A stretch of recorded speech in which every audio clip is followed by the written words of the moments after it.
สวัสดีครับสวัสดีพ่อแม่พี่น้อง FC ทุกท่านทุกคนนะครับสวัสดีครับสวัสดีพ่อแม่พี่น้อง FC ทุกภาคส่วนนะครับแล้วก็ไม่สงบ่แม่พี่น้องไต้กูก็กูกนพี่น้องชาวเครือไต้เฮาชาวไทยใหญ่ครับกูก็คะเนาะว่าอยู่ที่จำที่ไกลในคะเนาะในวันมื้อในค่ำขึ้นในคะเนาะเขาช่องไต้เฮ็ดข้าวผัดหรือว่าผมช่องไต้ฟู้ด Channel ทำอาหารพื้นบ้านคนไต้นั่นเองนะครับวันนี้ก็ได้มาพูดคุยทักทายเจอกันอีกแล้วนะครับในยามค่ำคืนนี้นะครับผมช่องไต้ฟู้ด Channel ทำอาหารบ้านคนไต้นะครับวันนี้ผมจะมาชักชวนพ่อแม่พี่น้อง FC ทุกท่านทุกคนนะครับไม่ว่าจะเป็นที่ไกลที่จำไม่ว่าจะเป็นพี่น้องส่วนทางภาคถิ่นต่างๆนะครับน้องทุกชนเผ่านะครับวันนี้ผมจะพา FC ทุกท่านทุกคนมาแปลงกับข้าวกับการเมนูพื้นบ้านคนไต้ด้วยกันอีกแล้วนะครับนั่นก็คือเรียกว่าจะทำตำน้ำพริกปลาแห้งนะครับเนาะจะทำตำน้ำพริกปลาแห้งนะครับผมเป็นพี่น้องกูก็ค่ะเนาะในส่วนของปลานี่นะครับผมจะนำชิ้นปลานะครับชิ้นปลาแห้งนะครับไปย่างหรือไปอ่อมไฟนะครับไปย่างไฟให้มันกรอบสุกหอมก่อนนะครับหลังจากนั้นผมจะนำกลับมาซอยหรือหั่นหรือทุบๆเล็กน้อยนะครับเพื่อที่จะทำตำน้ำพริกปลาแห้งนะครับแล้วก็จะใส่ถั่วลิสงนะครับถั่วลิสงจะเป็นถั่วลิสงขาวแบบนี้เนาะเมล็ดขาวแบบนี้นะครับโอเควันนี้ก็เป็นในนามเมนูหลักสูตรบ้านพี่น้องคนไทยเฮาอีกแล้วนะครับมาเชิญพ่อแม่พี่น้อง FC ทุกท่านทุกคนทุกท่านทุกคนนะครับเลยยินดีต้อนรับทุกท่านทุกคนนะครับเข้าสู่ช่องไทยผู้ชแนลทำอาหารบ้านคนไทยนะครับ everyone นะครับ thank you นะครับ hi my FC everyone hi welcome to in my Thai food channel ทำอาหารบ้านคนไทย for tonight เนาะโอเค I'm now I'm so hungry นะครับ so hungry I think my FC everyone so hungry with me เนาะหิวข้าวเหมือนผมนะครับหิวข้าวกับผมเหมือนผมแล้วกันนะครับแล้วก็ so many people coming in my Thai food channel ทำอาหารเป็นคนใต้นะครับ thank you very much thank you I'm very happy is now I come to see you my FC everyone again นะครับ for tonight นะครับโอเค thank you นะครับขอบคุณมากครับสำหรับพ่อแม่พี่น้อง FC ต่างชาตินะครับเข้ามาติดตามรับชมเป็นกำลังใจให้กันนะครับขอบคุณมากครับก็ตอนนี้ก็เข้ามาในวันพฤหัสนะครับพฤหัสก็คือเป็นอีกวันหนึ่งนะครับเมื่อวานเป็น yesterday ก็เป็น Wednesday เนาะ Wednesday แล้ว come to in Thursday นะครับ Happy Thursday for everyone นะครับโอเคสำหรับพี่น้องท่านไหนที่ยังไม่หลับไม่นอนกันนั่นก็คือเข้ามาพูดคุยทักทายแล้วก็มาแปลงกับข้าวกับปลาเมนูพื้นบ้านคนไทยและหลักสูตรเมนูพื้นบ้านคนไทยในยามค่ำคืนมื้อดึกนี้ด้วยกันอีกนะครับท่านใดบางท่านเพิ่งอาจจะไปงานคริสต์มาสไปนู่นไปนี่เนาะหลายที่หลายอย่างหลายจุดเนาะเพราะว่าเป็นช่วงเทศกาลของปีใหม่พี่น้องชาวฝรั่งชาวอังกฤษเป็นเนาะคิดเปิดนะครับเนาะในส่วนของพี่น้องคนใต้ชาวไทยใหญ่ของเขาท่านไหนที่ยังไม่หลับไม่นอนที่ยังอาจจะเขาเรียกว่าอะไรอาจจะยังไม่ง่วงอาจจะยังไม่หลับไม่นอนกันหรือว่ารวมถึงพี่น้องต่างประเทศก็คือโดยเฉพาะพี่น้องต่างประเทศก็เป็นเวลาช่วงตอนกลางวันเปิ้นเนาะเป็น day time ของเปิ้นนะครับบ้านเฮาหรือว่าในประเทศไทยนี่ก็คือจะเป็นเวลาเมื่อค่ำเมื่อคืนนั่นเองนะครับโอเคสวัสดีครับยินดีต้อนรับทุกท่านทุกคนนะสวัสดีครับไปผมจะเริ่มพาไปแปลงกับข้าวเมนูหลักสูตรบ้านคนไทยด้วยกันนะครับการทำอาหารในแบบไทย Thank you so much Thank you for your comment ขอบคุณมากครับขอบคุณจากการคอมเมนต์เข้ามาครับ Thank you for you number one first one comment for me Thank you very much Thank you ขอบคุณมากครับโอเควันนี้ก็คือมาทำเมนูพื้นบ้านพี่น้องคนไทยเฮาเนาะนั่นก็คือนี่ผมจะทำตามน้ำพริกปลาแห้งนะครับแล้วก็มีทางโถเน่าแผ่นนะครับโถเน่าแผ่นนะครับแล้วก็มีทางหอมแดงนะครับขิงแล้วก็พริกนะครับผมจะนำกลับไปจี่ไปปิ้งก่อนนะครับโอเคแล้วก็ในส่วนของถั่วลิสงวันนี้ก็จะเป็นเมล็ดถั่วลิสงไม่ใช่สีแดงไม่ใช่ออกสีแดงสีน้ำตาลเลือดหมูไม่ใช่แบบนั้นนะครับเป็นถั่วลิสงสีขาวเนาะนี่ก็อร่อยนะครับทำตำน้ำพริกใส่ลงไปในชิ้นปลาแห้งนั่นเองนะครับโอเคในส่วนของผักก็มีหลายชนิดหลายอย่างเนาะผักก็คือตามนี้เลยนะครับมีหน่อไม้ด้วยนะครับโอเคไปผมจะพา FC ท่านทุกคนไปแปลงกับข้าวเมนูพื้นบ้านคนไทยด้วยกันมา Welcome to everyone in my Thai food channel ทำอาหารพื้นบ้านคนไทย and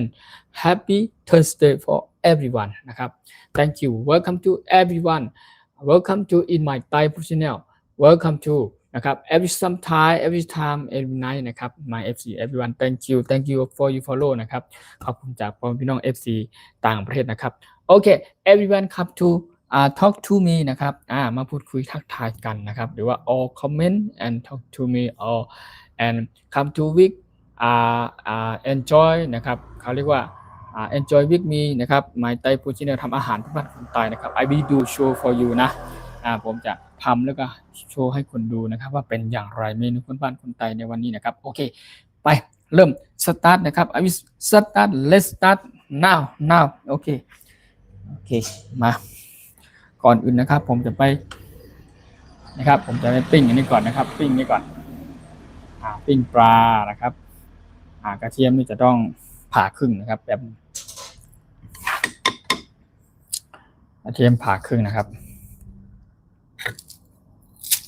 กระเทียมผ่าครึ่งขิงก็ครึ่งนะครับ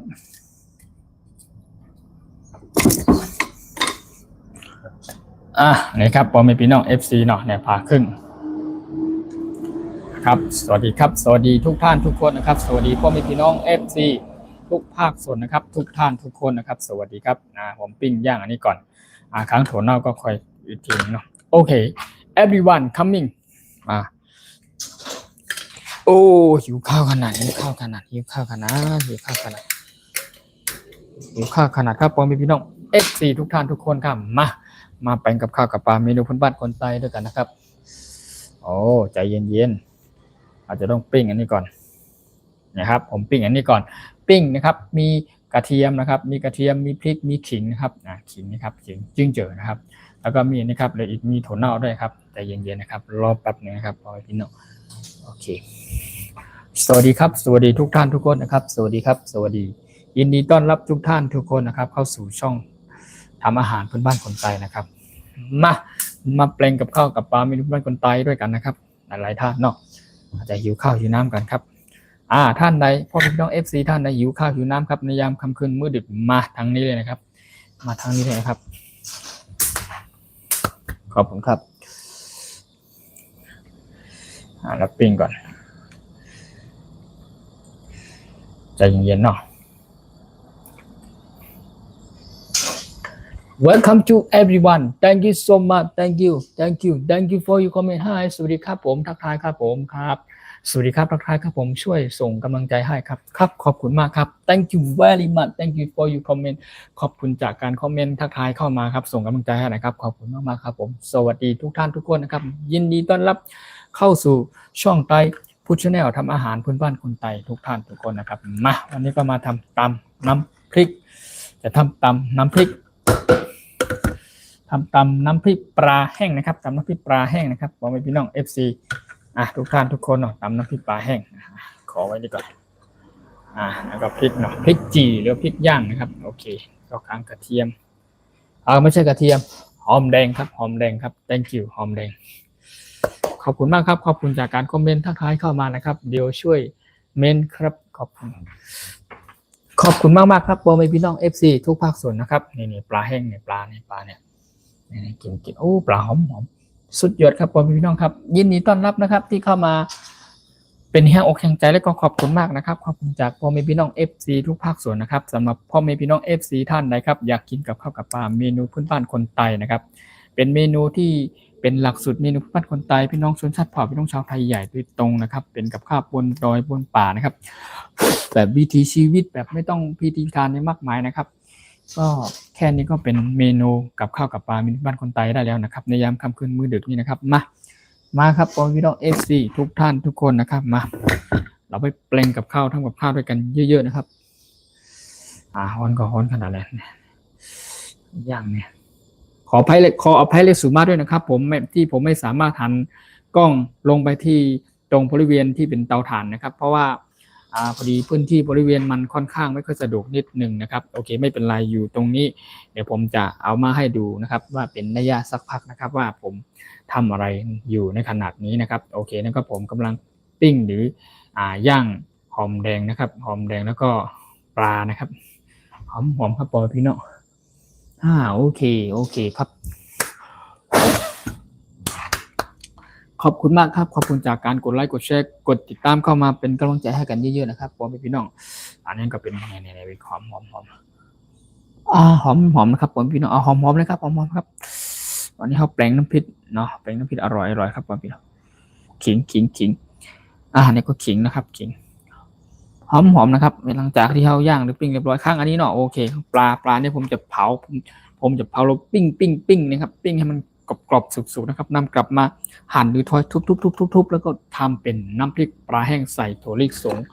คั่วนั่นเองครับโอเค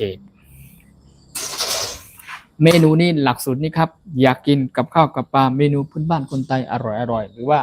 อยากกินแบบสดๆร้อนๆให้เห็นแบบชัดแบบนี้ต้องช่องทำอาหารพื้นบ้านคนไทยช่องนี้นะครับพาทำพากินนะครับพาพูดคุยทักทายอธิบายมาเลยครับมาทุกท่านทุกคนมาโอเคขอบคุณครับ thank you very much thank you for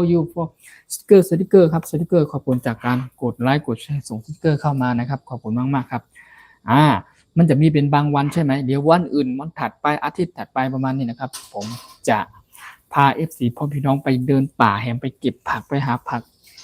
ไปหาเก็บผักกุดผักน้ำตามไร่ตามสวนตามริมน้ำริมทามริมคลองนะครับโอเคหอมนะครับอันนี้ปลาแห้งนะครับปลาแห้งสุดยอดหอมครับพ่อพี่น้องมา thank you ขอบคุณครับโอ้ปลาไหม้หมดแล้วเนี่ยโอ้ทานเอาให้กรอบๆหน่อยให้กรอบๆครับพ่อพี่น้อง thank you very much thank you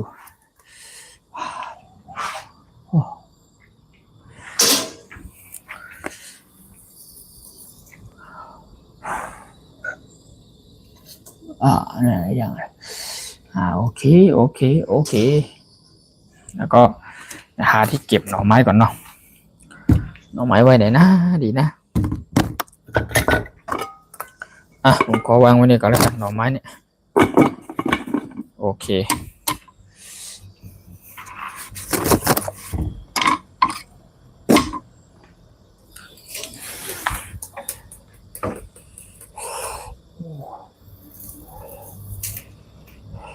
เผาปลาย่างนี่โอ้ไปหาได้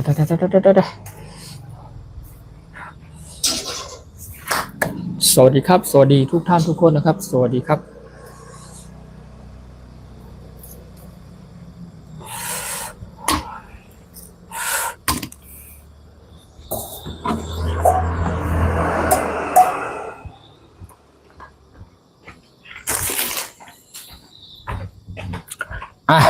นี่ผมจะไปต้มมันนี่นะมันฝรั่งแล้วก็มันฝรั่งนะครับเนี่ยมันฝรั่งเนี่ยมะละหวานเหมือนมะละหวานอันนี้ตัวแกบต้มทิ้งไว้ก่อนนะครับต้มผักหรือลวกผักต้มนั่นเองนะครับสำหรับที่จะกินกับตำน้ำพริกนะครับตำน้ำพริก thank you very much thank you for your comment ขอบคุณครับขอบคุณทุกคนใช่แล้วครับขอบคุณจากพ่อพี่น้อง FC ทุกภาคส่วนทุกท่านทุกคนครับที่เข้ามาเป็นแห่งอกแห่งใจให้กันนะครับขอบคุณจากท่านที่เข้ามาเยี่ยมชมเป็นกำลังใจให้กันเยอะๆนะครับขอบคุณมากครับผมสวัสดีครับสวัสดียินดีต้อนรับทุกท่านทุกคนครับขอบคุณมาก thank you จากไปตอนนี้ก็คือมันจะต้องใช้เนี่ยมีดแข็งมากเลย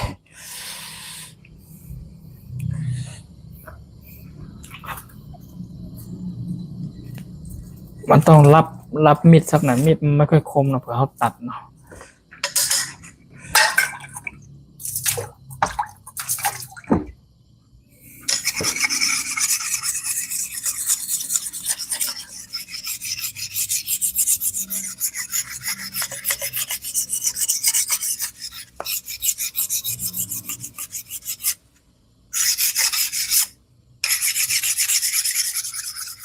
สวัสดีครับสวัสดีทุกท่านทุกคนนะครับสวัสดีครับยินดีต้อนรับนะครับ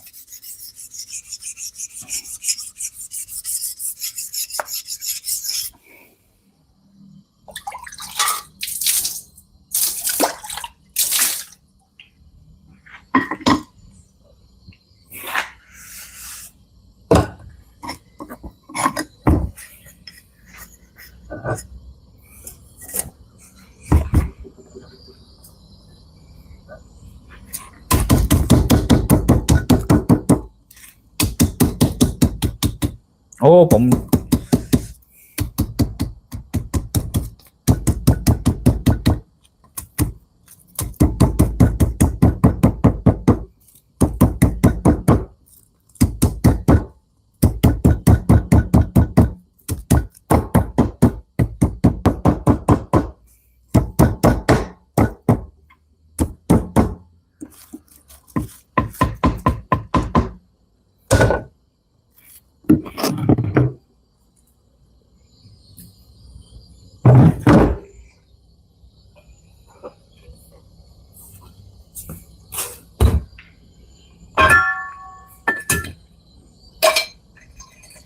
ปลาแห้งนะครับปลาแห้งปิ้งแล้ว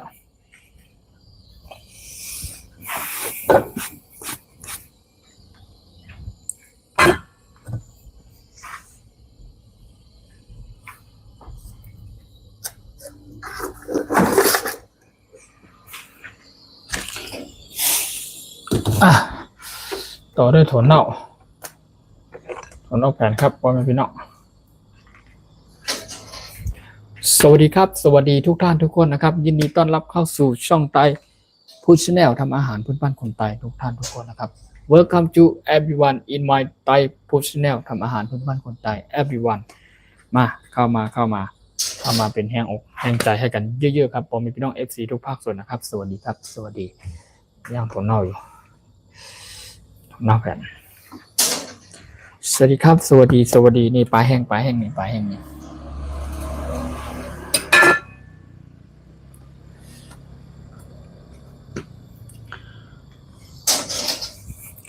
ยินดีต้อนรับเข้าสู่ช่องไต้ฟู้ดชาแนลทำอาหารบ้านคนไต้ทุกท่านทุกคนนะครับมาครับโอ้ถั่วเน่าไม่ละ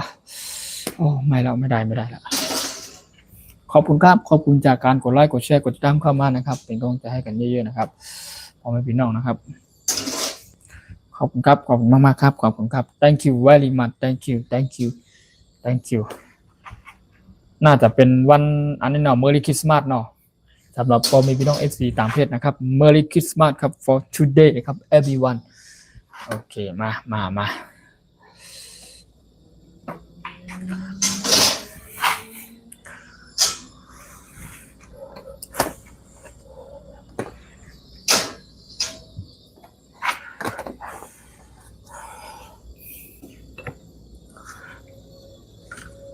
โอเค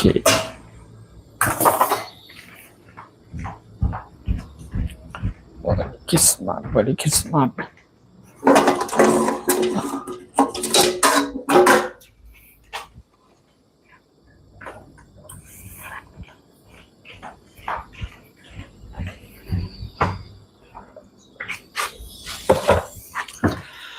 ทอด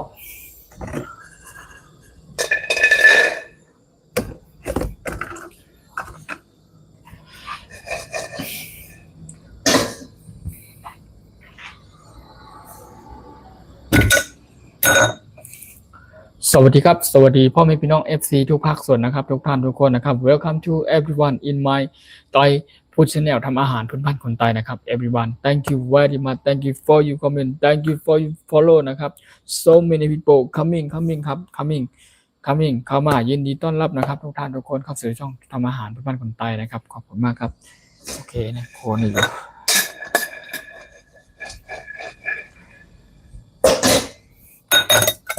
สวัสดีครับสวัสดีทุกท่านทุกคนนะครับสวัสดีครับ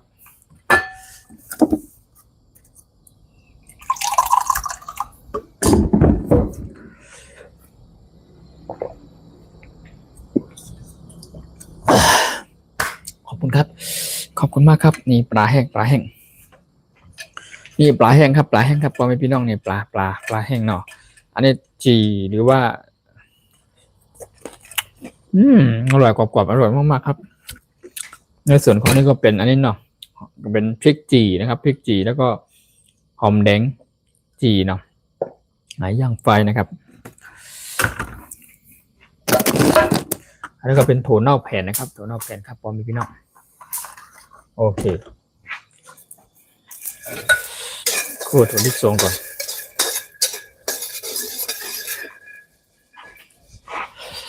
คั่วถั่วลิสงครับพอมีพี่น้อง so วัสดีครับสวัสดีทุกท่านทุกคนนะครับ Welcome to everyone thank you so much thank you for now 106 people 106 people thank you very much thank you welcome to everyone in my Thai food channel ทำอาหารเพื่อบ้านคนไทยนะครับ thank you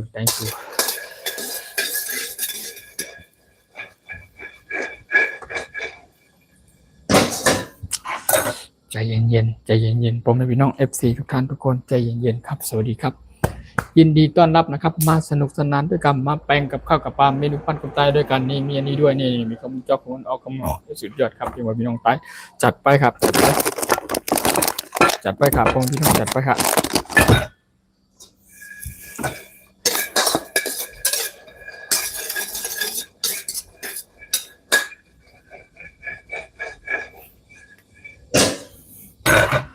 ขอบคุณจากการกดไลค์กดแชร์กดติดตามเข้ามาครับสวัสดีครับสวัสดีทุกท่านทุกคนครับสวัสดีครับสวัสดี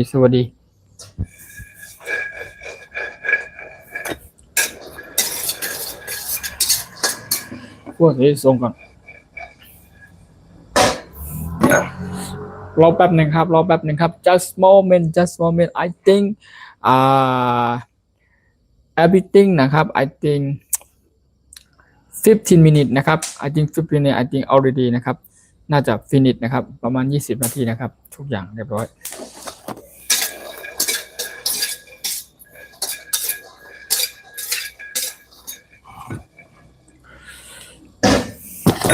ขอบคุณจ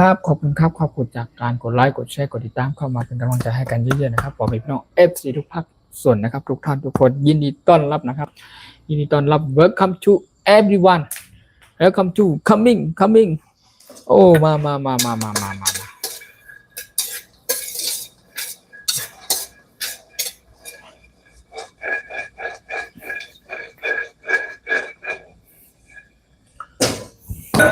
สวัสดีครับสวัสดีทุกท่านทุกคนนะครับสวัสดีครับยินดีต้อนรับนะครับ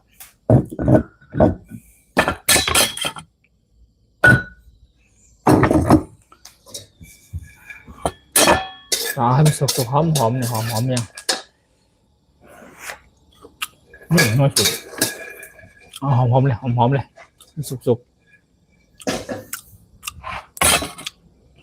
ขอบคุณครับขอบคุณมากครับขอบคุณครับยินดีต้อนรับทุกท่านทุกคนนะครับเข้ามาเป็นแห่งอกแห่งใจให้กันเยอะๆนะครับในช่องไต้ฟู้ดชาแนลทำอาหารพื้นบ้านคนไต้วันนี้จะมาทำตำน้ำพริกนะครับตำน้ำพริกปลาแห้งเนี่ยตำน้ำพริกปลาแห้งอันนี้ทอดกรอบเรียบร้อยนะครับโอเคหอมนี่นะครับผมนะครับ FC ทุกภาคส่วนนะครับมาพูดคุยทักทายกัน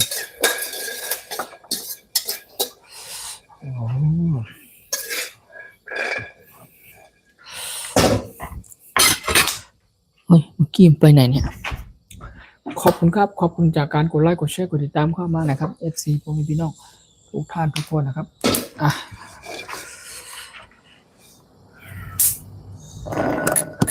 อุ้ย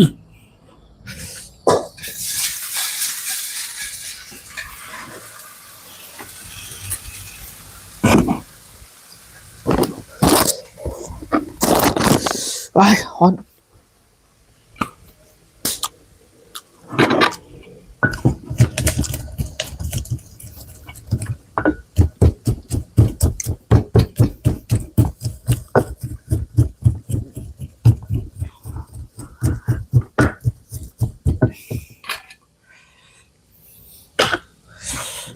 ปลาแห้งนี่ปลาแห้ง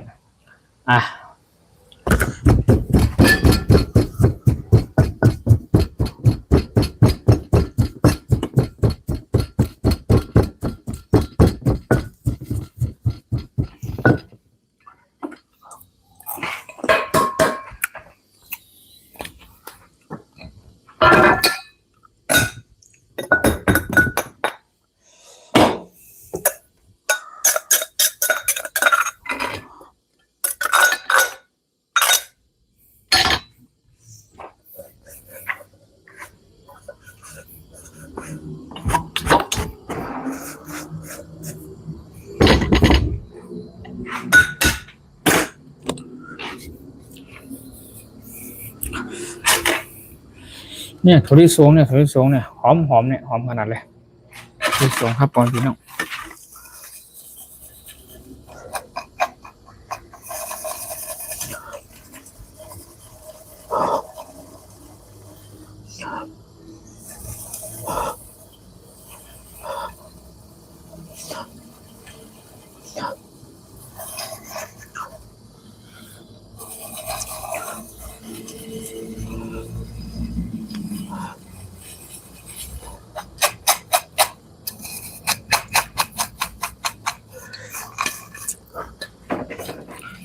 นี่เป็นถั่วลิสงคั่วนะครับหอมขนาดเลย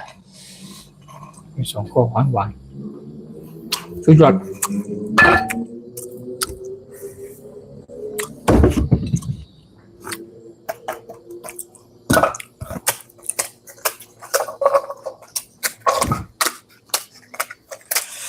ต้มผักด้วยเนี่ย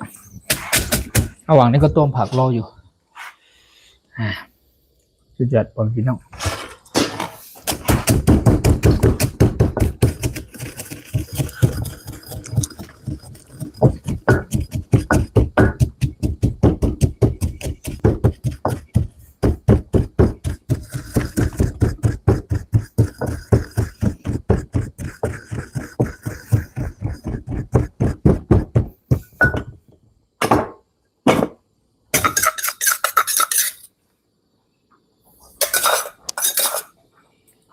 ผงถั่วเน่าครับ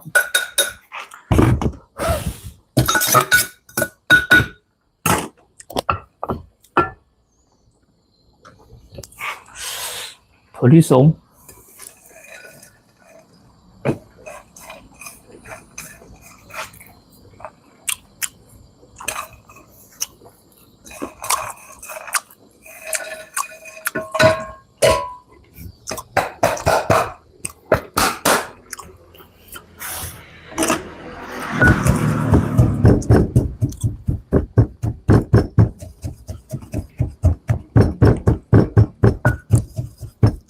อันนี้ตำถั่วเน่านะครับตำถั่วเน่าแผ่นถั่วเน่าที่ผมนำกลับไปจีแต่ที่จีหรือปิ้งย่างให้มันสุกนะครับผมก็จะนำกลับขึ้นมาตำให้มันละเอียดเป็นผงนะครับจากนั้นก็ผมจะเอาถั่วลิสงคั่วนะครับหอมนะครับหอมขนาดเลยพ่อพี่น้องเนี่ยตำรวมกันเลยหอมขนาดเลยอันนี้หอมทั้งถั่วเน่าหอมทั้งถั่วลิสงคั่วนะครับ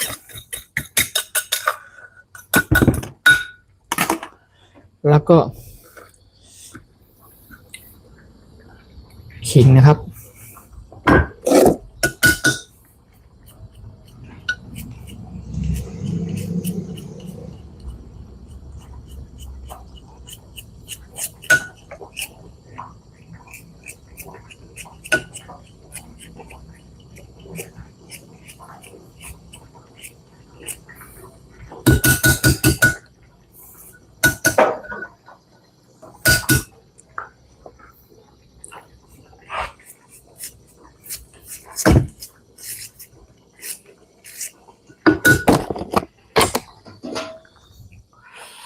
ต้มนี่อยู่ต้มกินกับน้ำพริก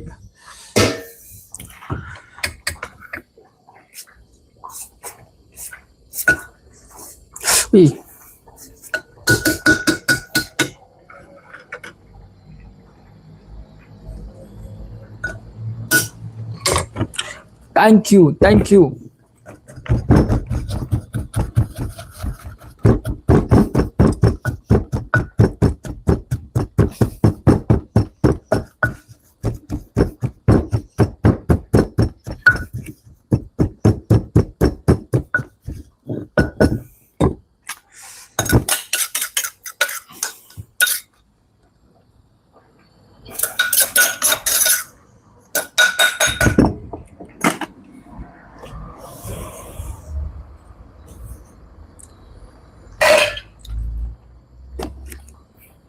จัดไปปนพี่น้อง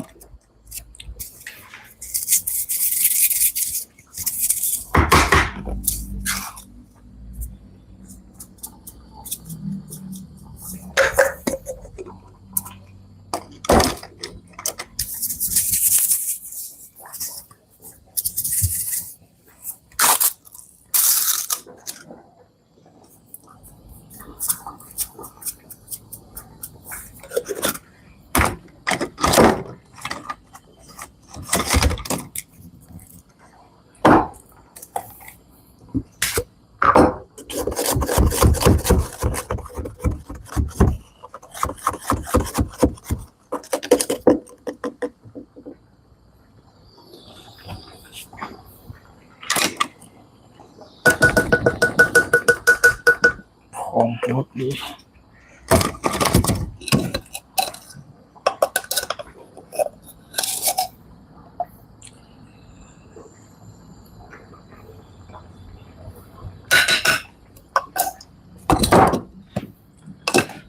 จัดไปพ่อแม่พี่น้อง FC ทุกท่านทุกคนนะครับ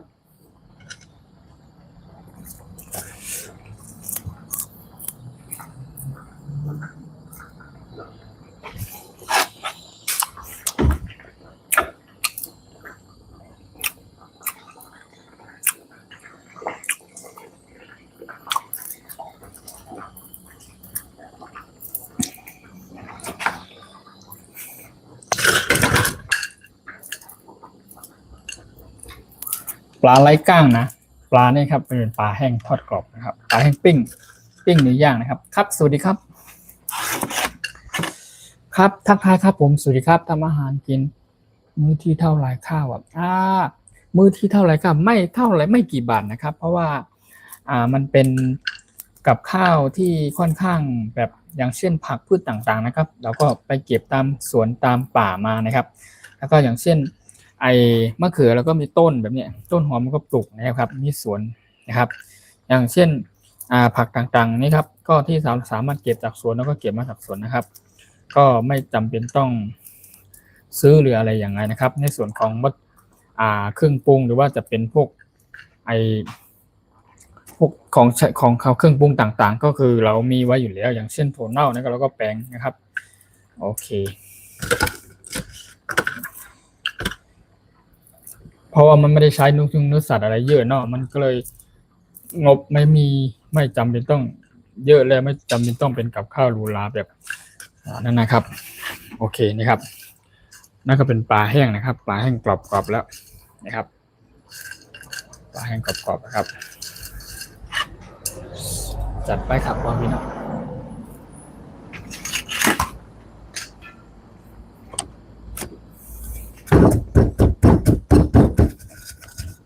ครับทักทายครับผมสวัสดีครับ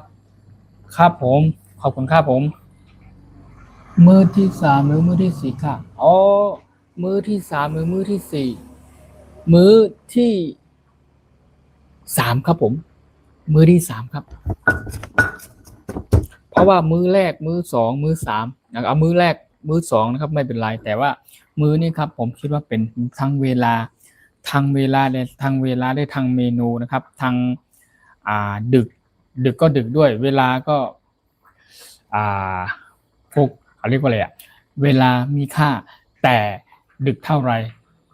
ก็ไม่เป็นไรเพราะว่าอยากให้พ่อแม่พี่น้อง FC ไม่เพียงแต่พี่น้องคนไทยชาวไทยของเราหรือว่าพี่น้องคนไทยชาวไทยใหญ่ของเราครับในช่วงเวลา 5:30 หรือว่าเที่ยงคืนประมาณนี้นะครับแล้วก็ผมอยากให้พ่อแม่พี่น้อง FC พี่น้องต่างประเทศต่างถิ่นต่างแดนด้วยนะครับจะได้มารู้จักกับข้าวเมนูพื้นบ้านหรือว่าพี่น้องชนชาติเผ่าเป็นคนไทยเยอะๆนั่นเองนะครับก็เลยเลือกเวลานี้นะครับจริงๆแล้วมันก็ดึกแล้วถามว่าดึกมันก็ดึกแล้วนะครับ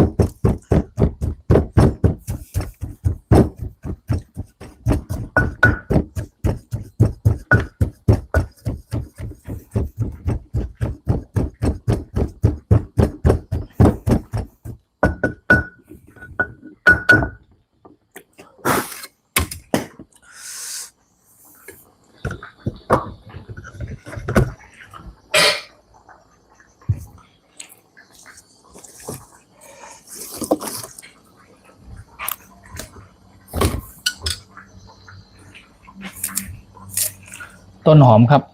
ผมพี่น้องสวัสดีครับสวัสดียินดีต้อนรับทุกท่านทุกคนนะครับสวัสดีครับครับผมทักทายครับผมครับสวัสดีครับมีถั่วเน่าแบ่งไหมครับมีครับผมมาเลยครับผมทักทายครับมีถั่วเน่าครับสำหรับกับข้าวเมนูพื้นบ้านพี่น้องคนไทยนะครับชาวไทยใหญ่นะครับถั่วเน่านี่ต้องมาอันดับแรกนะครับเวลาแบ่งกับข้าวไม่ว่าจะโดยเฉพาะเราตำน้ำพริกเนาะจะต้องมีถั่วเน่าแผ่นนะครับมากินข้าวกับปลาด้วยกันเยอะๆนะครับขอบคุณจากการคอมเมนต์ทักทายเข้ามาเนอะพี่น้อง FC ทุกภาคส่วนนะครับขอบคุณมากๆครับผมขอบคุณครับ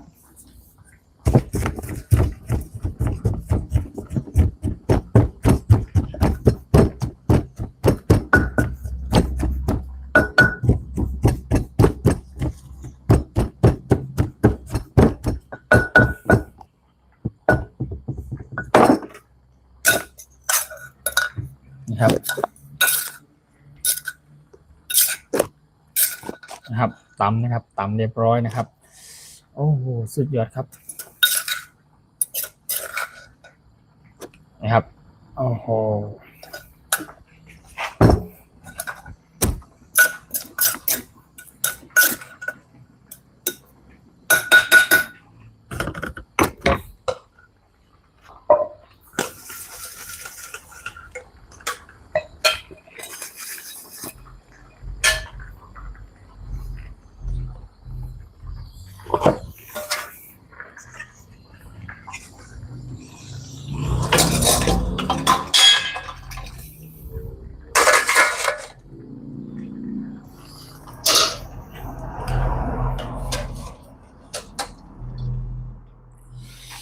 ผักลวก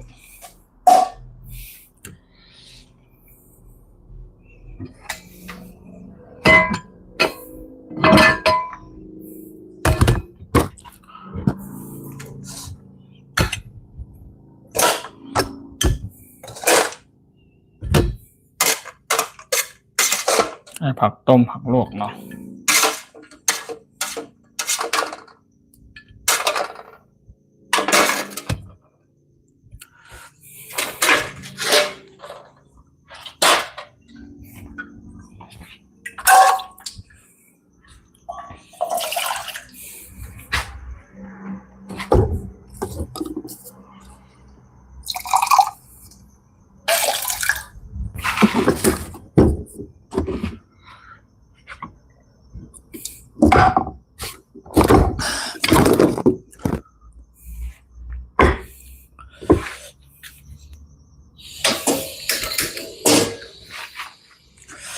สวัสดีครับสวัสดีทุกท่านทุกคนนะครับสวัสดียินดีต้อนรับเข้าสู่ช่องไต้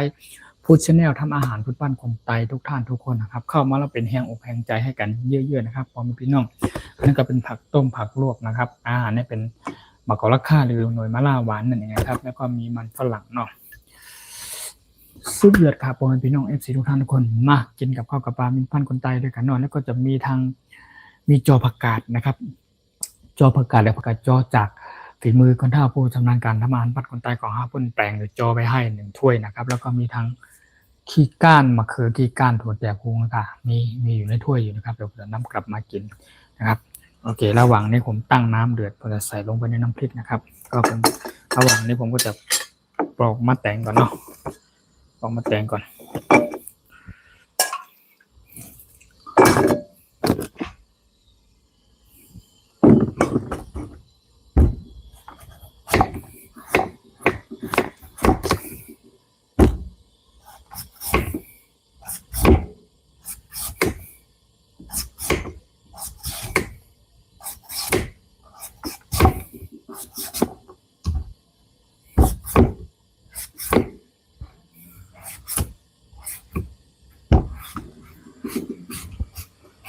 Thank you. Welcome to everyone. Welcome to everyone in my Thai food channel ทำอาหารทุกวันคนไทยนะครับ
โอ้โห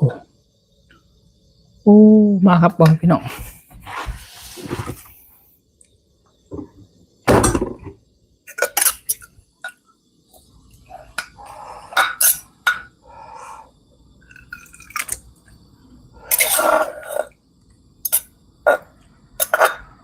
อืม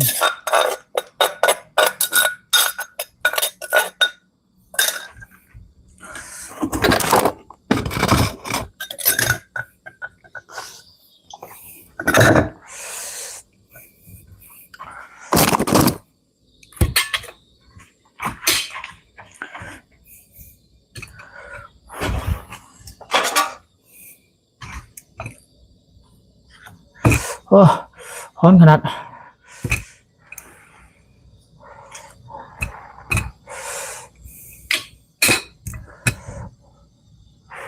อุ้ย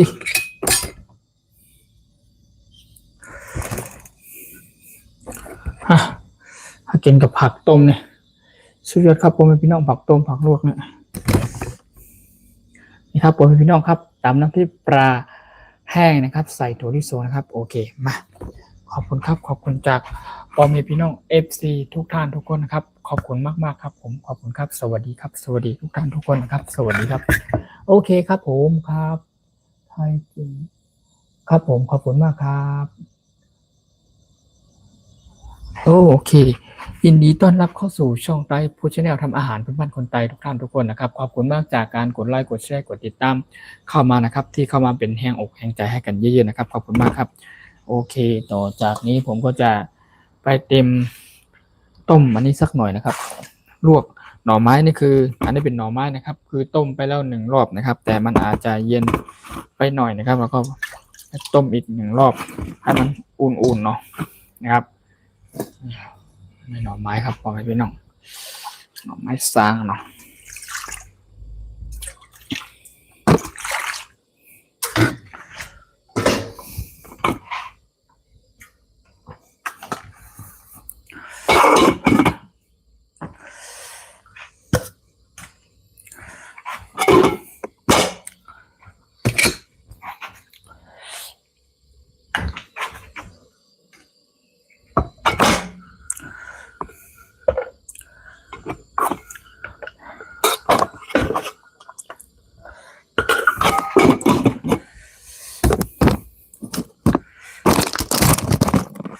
สวัสดีครับสวัสดีทุกภาคส่วนนะครับสวัสดีครับพ่อพี่น้อง FC นะครับมาเข้ามาเป็นแห่งอกแห่งใจให้กันนะครับเข้ามาพูดคุยทักทายกันมากินกับข้าวกับปลาเมนูพื้นบ้านพี่น้องคนไทยชาวไทยใหญ่ด้วยกันนะครับเป็นกับข้าวบนป่าบนดอยชนชาติเผ่าเป็นคนไทยนั่นเองนะครับเป็น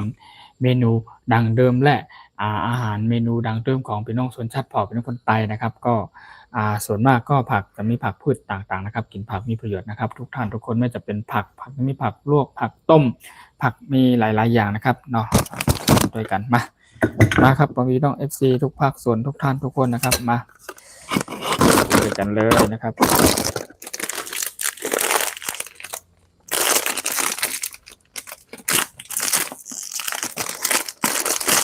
หนังฟองเขาใส่ไว้เนาะ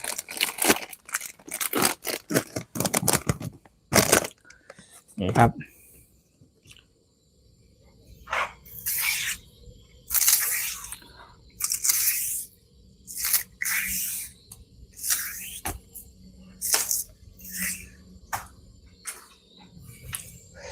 นี่ครับผมพี่น้องมา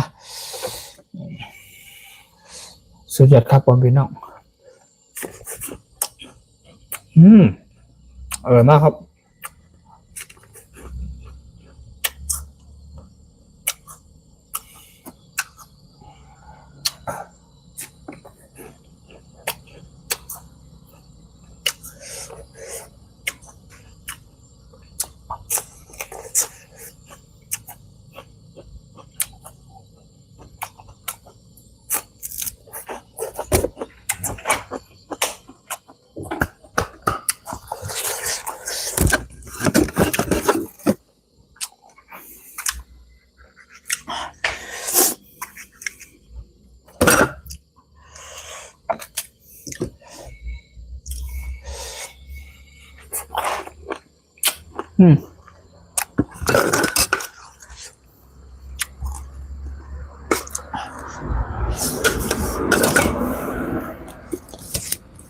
หรือไม่มีจอผักกาดหน่อยจอผักกาดไม่กิน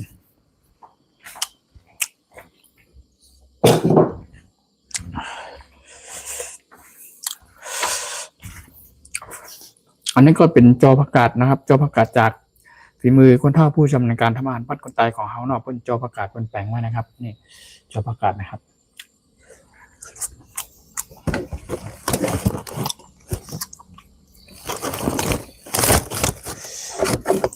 เต็มไปหมดเลย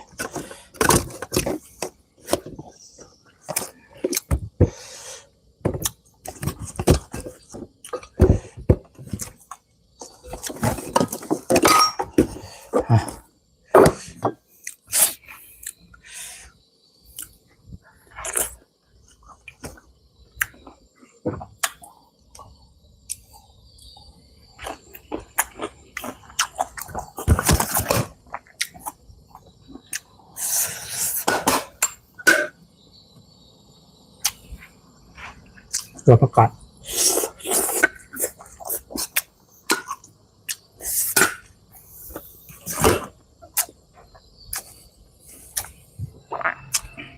อันนี้ผักขมแคมครับพี่น้องคนใต้เรียกว่าผักขมแคมครับออกรสชาติขมๆมันจะไม่น้ำหน่อยเห็นเขาเห็นน้ำครับแต่แล้วก็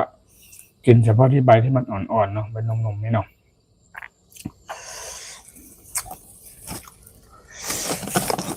นี่ครับ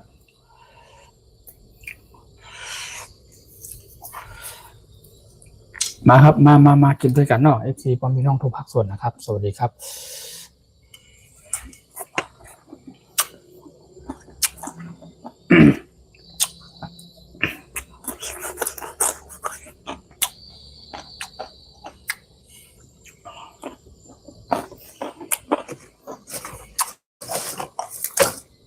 อันนี้ก็เป็นใบบัวบกเนาะพี่น้องคนใต้หรือชาวไทยใหญ่ของเราเรียกว่าผักหนอกนะครับผักหนอกนั่นเองนะครับผักหนอกนะครับเนาะ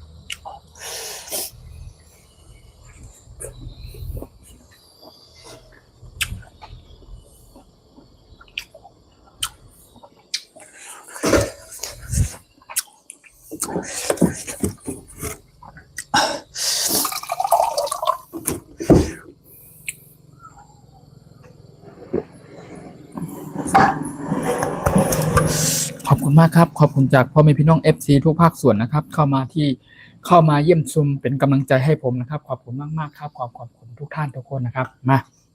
มากินกับข้าวกับปลาเมนูบ้านคนใต้ด้วยกันวันนี้ก็คือเรียกว่าตำน้ำพริกปลาแห้งใส่ถั่วลิสงนั่นเองนะครับแล้วก็จะเป็นผักที่จะกินกับก็มีหลายอย่างนะครับมีเตาตื้นพี่น้องคนใต้ท่านนี้เรียกว่าเตาตื้นเนี่ยครับเนาะแล้วก็มีหน่อไม้กำลังต้มอยู่นะครับแล้วก็มีมะเขือนะครับมะเขือม่วนนะครับพี่น้องคนไทยเขาเรียกว่ามะเขือม่วนพี่น้องคนไทยเขาเนาะคนไทยคนเมืองเขาเรียกว่ามะเขือเจ้าพระยาใช่ไหมในส่วนของอันนี้ก็เป็นมะกอกละค่านะเรียกว่ามะกอกละค่าแต่ว่ามันเป็นหน่วยมะล่าหวานนั่นเองนะครับในส่วนของไอ้มะแตงเขาเรียกมะแตงเหมือนกันนะครับมะแตงเหมือนกันนะครับผักนอกนะครับพี่น้องส่วนภาคกลางนะครับจะเรียกว่าใบบัวบกใช่ไหมแต่เขาเรียกว่าผักนอกนะครับเป็นคนใต้คนเหนือเขาเนาะพี่น้องอีสานคนเหนือเรียกว่าผักนอกนั่นเองนะครับ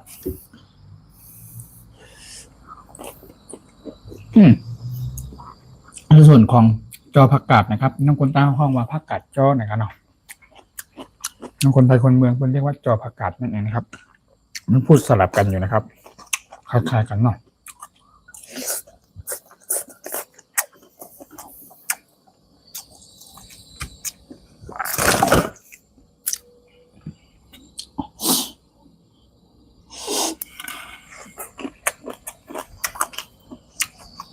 Thank you very much thank you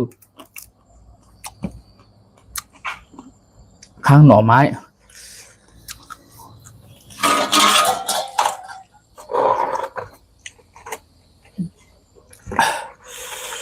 ไม้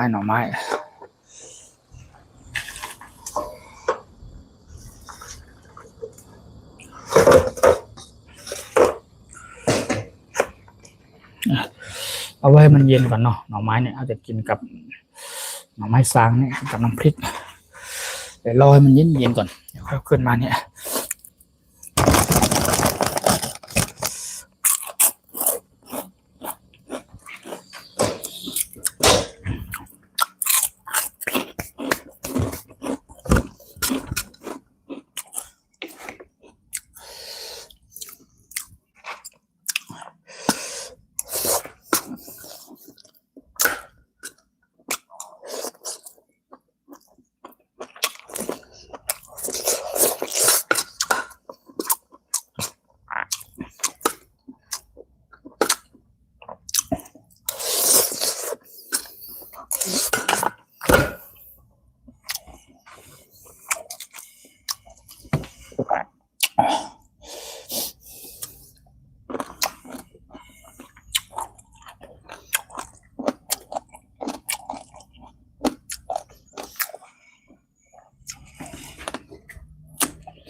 ผักอันนี้อร่อยนะครับออกรสชาติขมๆนะครับที่นกกระต่ายเขาเรียกว่าผักขมแคมนั่นเองนะครับ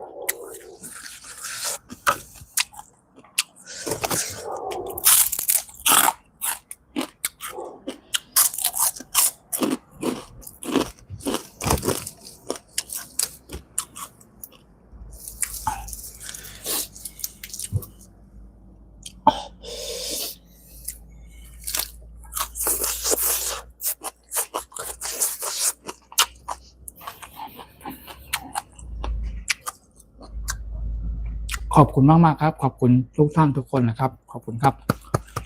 เข้ามาเป็นให้เอากำลังใจให้กันนะครับขอบคุณมากๆครับ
ฝรั่งอร่อยต้ม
สุดยอดครับผมมีพี่น้อง FC ทุกท่านทุกคนนะครับ Thank you very much. Thank you for my FC everyone นะครับ follow for me. Thank you so much. Thank you so many people coming ครับ coming follow for me นะครับขอบคุณมากครับ Thank you for your comment ครับ Thank you for your follow นะครับ my FC everyone. Thank you ขอบคุณมากๆครับสำหรับพี่น้อง FC ต่างชาตินะครับยินดีต้อนรับเข้าสู่ช่องไทยโภชนาธรรมอาหารบ้านคนไทยทุกท่านทุกคนนะครับขอบคุณมากๆครับขอบคุณครับขอบคุณมากๆครับขอบคุณครับขอบคุณครับขอบคุณจากการกดไลค์กดแชร์กดติดตามเข้ามาขอบคุณมากๆครับ Hello Hi Thank you ครับ Thank you Okay Thank you ขอบคุณมากครับ Welcome to everyone Welcome to my FC just new coming นะครับ Welcome to Thank you very much Thank you ขอบคุณครับขอบคุณมากๆครับผมขอบคุณครับ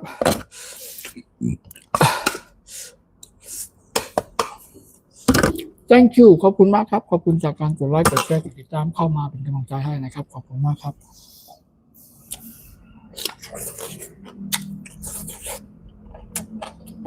Thank you so much Thank you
Thank you so much Thank you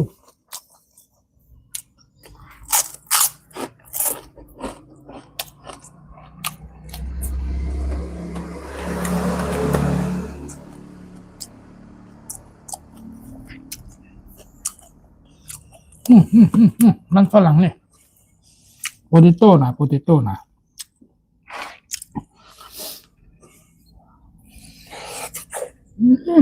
สุดยอดแบบนี้เนาะสุดยอดมันฝรั่งสุดยอด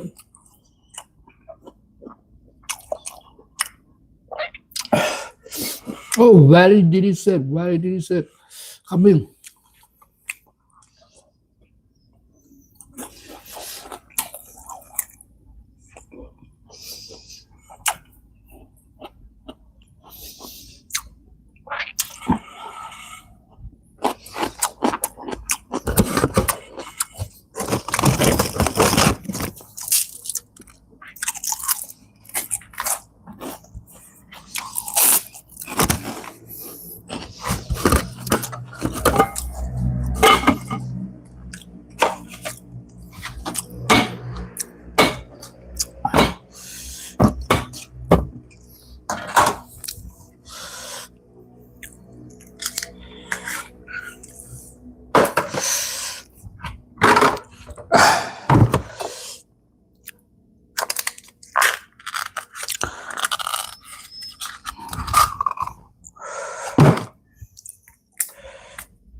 หน่อไม้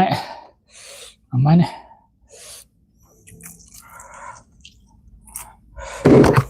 นี่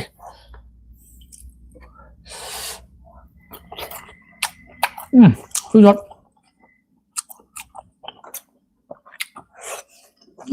สุดยอดนะ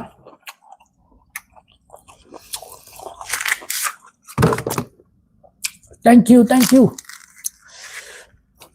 ครับผมขอบคุณครับ Thank you so much โอ้ทักทายครับผม Hello โอ้ทักทายครับผม ว้าวว้าว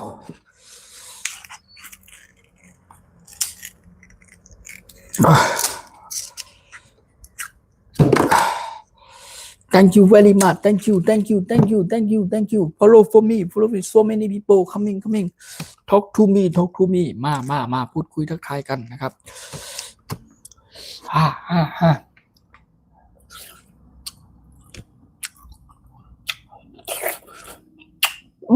คือรสพริกเนี่ยให้ดูใกล้ๆเลยคือยอดอ่ะครับค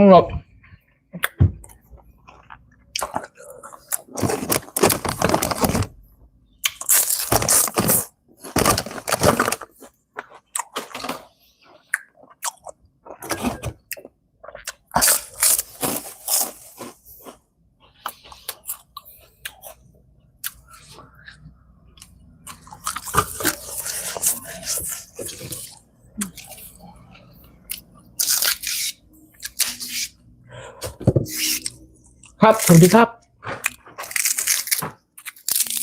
ไม่ทรงเจ้าโอเค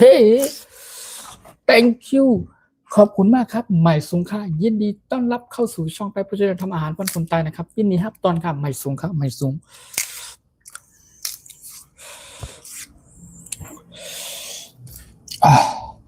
จัดไปพ่อพี่น้อง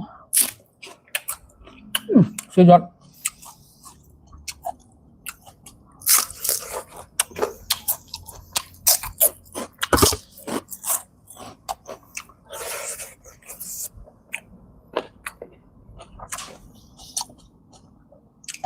จำน้ำพริกปลาแห้งใส่ถั่วลิสงคั่วนะครับเมนูหลักสูตรเพื่อนบ้านพี่น้องคนตายหรือเมนูดังเดิมนั่นเองนะครับ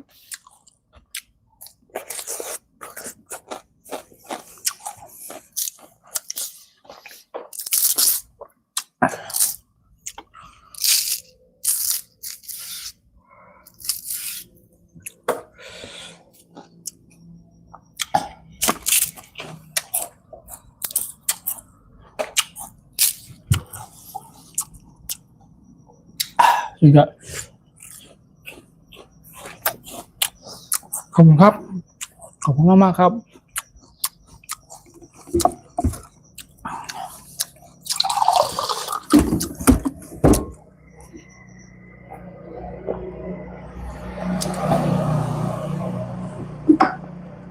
Thank you very much. Thank you for everyone. Like for me. Thank you for your follow up. Thank you so much. Thank you. Welcome to everyone. I think so many people coming in my Thai channel. So many. So happy for everyone. Thank you. ขอบคุณมากครับเข้ามาในช่องไต้ผู้ชนะทำอาหารคนคนไต้ต้องมีความสุขนะครับเข้ามาเป็นแห่งอกแห่งใจให้กันนะครับขอบคุณมากๆครับจากปอมีพี่น้อง FC ทุกภาคส่วนทุกท่านทุกคนนะครับยินดียินชมขอบใจนะครับปอมีพี่น้องคนไทยชาวไทยใหญ่กูก่อนรวมถึงพี่น้องไปถึงพี่น้องต่างประเทศต่างถิ่นต่างแดนนะครับยินดีต้อนรับเข้าสู่ช่องไต้พุชแนลทำอาหารพื้นบ้านคนไทยทุกท่านทุกคนนะครับขอบคุณมากๆครับจัดไปปอมีพี่น้อง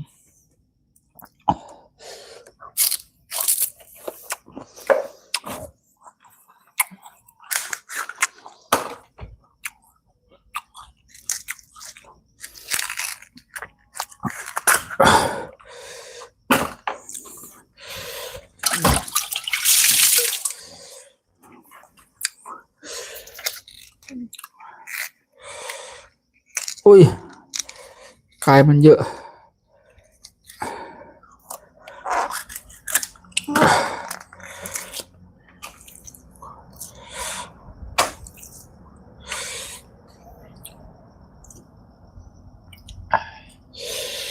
อร่อยมากๆเลย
thank you so much thank you very much ขอบคุณครับ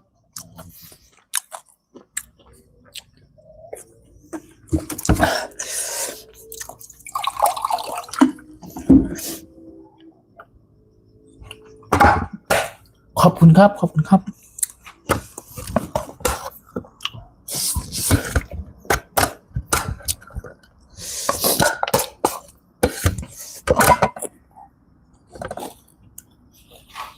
มะเขือ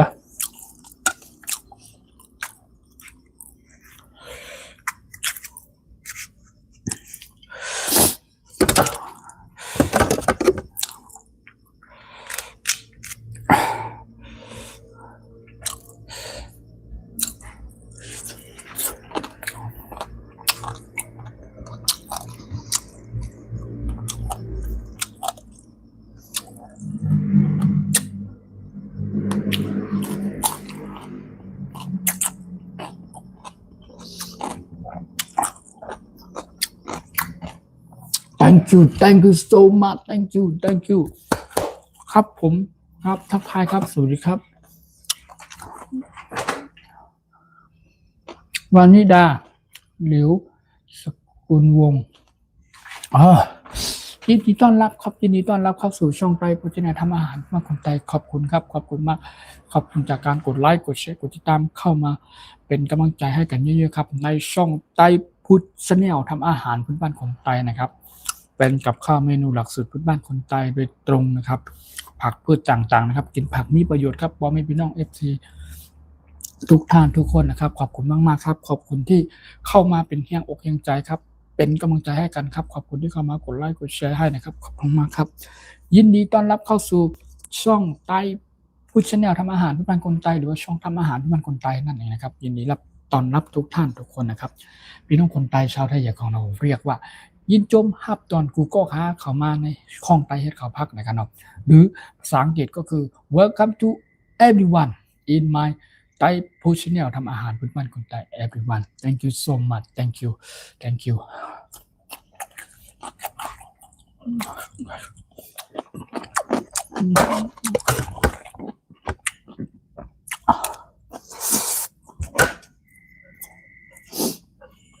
จอประกาศ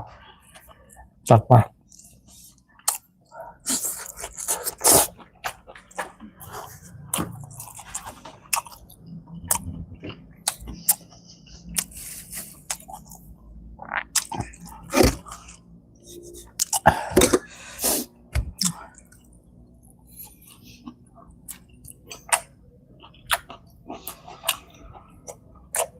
อร่อยมาก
หน่อไม้ต้มหน่อไม้สร้าง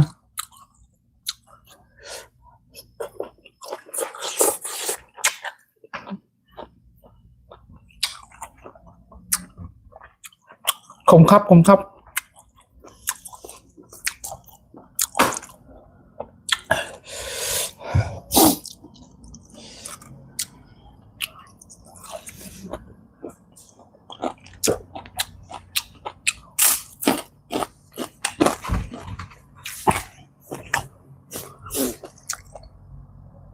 ตีหนึ่งแล้วยังกินอยู่เหรอครับอาหารเย็นก็เจ้าโอ้ อร่อยมากครับอร่อยมากๆครับไม่เป็นไรตีหนึ่งครับตอนนี้ก็ตีหนึ่งแล้วสักตีหนึ่งสักตีสองตีสองนี่กำลัง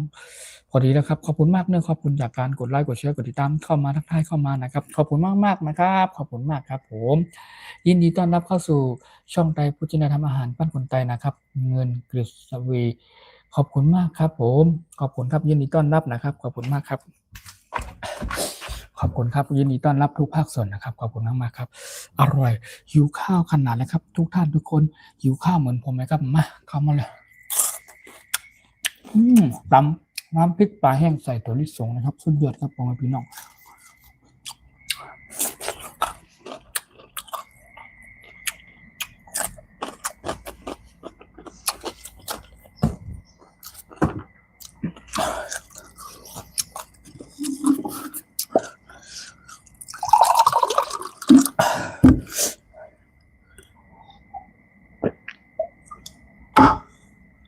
มาพูดคุยทักทายกันเจอกันอีก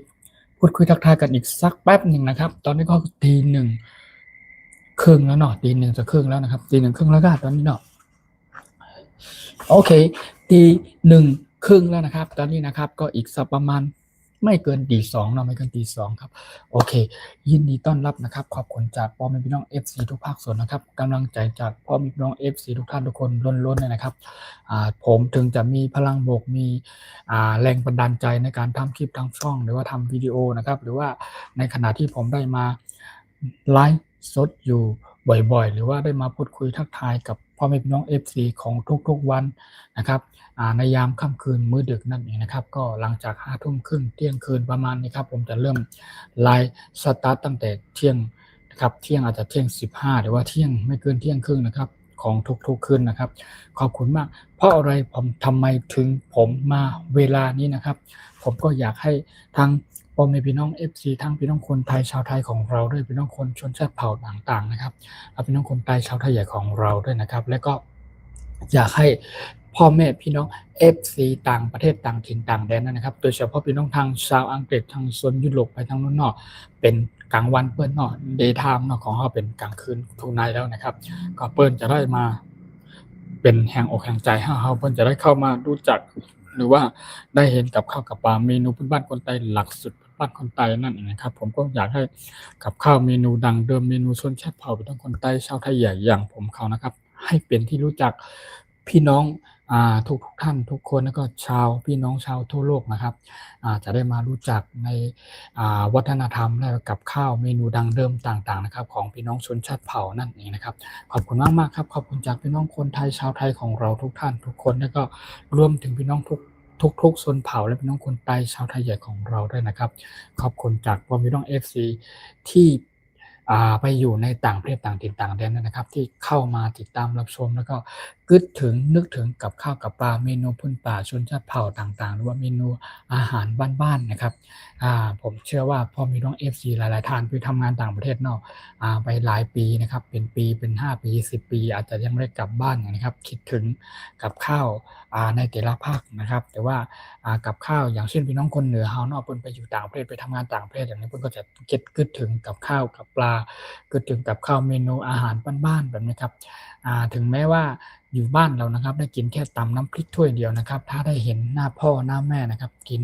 พร้อมหน้าพร้อมตากันกับน้องชายพี่สาวนะครับน้องสาวครับลูกๆหลานๆปู่ย่าตายายแบบนี้ครับนั่งกินข้าวโต๊ะวงเดียวกันนะครับมองหน้ายิ้มส่งยิ้มให้กันซึ่งกันและกันนะครับนั่นก็คือความสุขที่แท้จริงคือความสุขมากๆแล้วนะครับถึงแม้ว่าจะเป็นแค่ถ้วยน้ำพริกถ้วยเดียวหรือว่าตำน้ำพริกเมนูเดียวนั่นเองนะครับก็มีผักพืชต่างๆนะครับพากันกินผักนะครับผักต้มก็ดีผักลวกก็ดีนะครับผักพืชต่างๆปลูกเองนะครับปลอดสารพิษมีความสุขและมีประโยชน์นะครับในการกินผักเยอะๆนะครับขอบคุณมากๆจากผมน้อง FC ทุกท่านทุกคนที่เข้ามาติดตามรับชมช่องผมในช่องทำอาหารพื้นบ้านคนไทยนะครับช่องนี้ไม่เพียงแต่ว่าทำเสร็จเรียบร้อยแล้วมาวางปุ๊บพา FC พ่อพี่น้องมาพูดคุยทักทายกันแบบนั้นไม่เอานะครับผมอยากจะชักชวนทุกท่านทุกคนนะครับมาทำกับข้าวด้วยกันมาเป็นกับข้าวด้วยกันมาเตรียมจัดเมนูด้วยกันว่าเมนูอะไรครับในแต่ละมื้อนะครับผมก็จะมาอธิบายด้วยพามาทำด้วยพามาลงมือเฮ็ดว่าลงมือเฮ็ดนั่นเองนะครับพี่น้องคนใต้เฮาฮ้องว่าลงมือเฮ็ดค่ะ ไผเคยกินข้าวลีผักหวานลงมือเฮ็ดค่ะพ่อแม่พี่น้องกูก็แปลว่าประมาณว่า everyone หรือว่าทุกท่านทุกคนนั่นเองนะครับเป็นภาษาชนเผ่าพี่น้องคนไทยเฮาเนาะขออภัยให้สูงมากด้วยนะครับอาจจะมีเป็นบางถ้อยบางคำหรือว่าบางศัพท์นะครับผมอาจจะพูดหรือคำอธิบายไปอาจจะไม่ค่อยถูกนะครับหลักการของมันหรือว่าอาจจะพูดไปแล้วมันตีความหมายไปเป็นอย่างอื่นนะครับเพราะว่าเราพูดไม่ค่อยชัดเนาะเราเป็นชนชาติเผ่าเป็นคนไทยเนาะแต่ผมก็พยายามพูดและสื่อสารเป็นภาษาไทยครับภาษาภาคกลางของเรานั่นเองนะครับในส่วนของภาษาชนชาติเผ่าเป็นคนไทยชาวไทยใหญ่ของเราผมก็จะพูดผสมผสานกันลงไปด้วยนะครับเพราะว่ามีทั้ง FC จากพ่อแม่พี่น้อง FC ชาวไทยทุกท่านทุกคนไม่ว่าจะเป็นพี่น้องทั้งภาคใต้ภาคกลางภาคเหนือภาคอีสานพี่น้องทุกๆชนเผ่าและโดยเฉพาะพี่น้องคนไทยชาวไทยใหญ่ของเราด้วยแล้วก็รวมไปถึงพ่อแม่พี่น้อง FC ต่างประเทศด้วยนั่นเองนะครับก็ผมพูดเป็นภาษาอังกฤษบ้างแต่ภาษาอังกฤษผมก็พยายามพูดหรืออธิบายแต่ว่ามันได้นิดหน่อยภาษาอังกฤษเราไม่แข็งแรงนะครับเพราะมันไม่ใช่ภาษาของเราเนาะแต่เชื่อว่า FC หลายๆท่านต่างชาติก็น่าจะเยอะพี่น้องชาวต่างชาติที่เพิ่นเข้ามาเป็นเยี่ยมชมเป็นกำลังใจให้ผมนะครับเพิ่นเข้ามาติดตามหรือ follow ปันนะครับเนาะมี FC ผมมีน้องต่างชาติด้วยนะครับผมก็อยากจะอธิบายภาษาอังกฤษมากๆครับในแต่ละเมนูในแต่ละทุกขั้นตอนที่ผมทำนะครับผมอยากจะอธิบายภาษาอังกฤษแต่ผมไม่สามารถที่จะแปลหรือว่าจะอธิบายได้ในละเอียดเยอะขนาดนั้นนะครับเพราะว่าภาษาอังกฤษมันก็ไม่ใช่ภาษาเราเนาะโอเคครับกับภาษาไทยก็อักแล้วแล้วคือไม่ค่อยรอดนะประมาณนี้นะครับโอเคถึงยังไงก็ขอบคุณมากก็แล้วกันขอบคุณจากพ่อพี่น้อง FC ทุกภาคส่วนแล้วกันที่เข้ามาเป็นแรงอกแรงใจให้กันขอบคุณมากๆครับผม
ขอบคุณมากๆครับ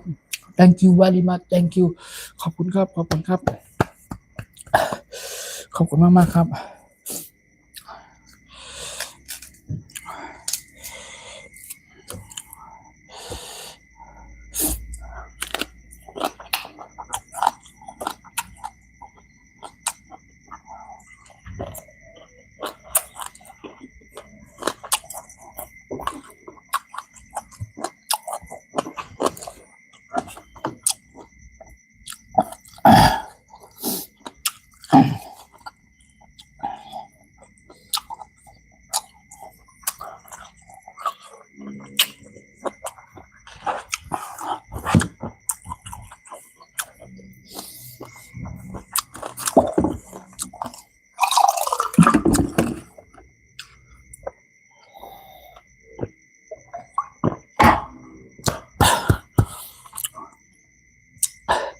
ขอบคุณมากครับขอบคุณครับขอบคุณครับขอบคุณครับขอบคุณครับอยากจะกินข้าวหมดจานนี้เนาะก็โอเคละ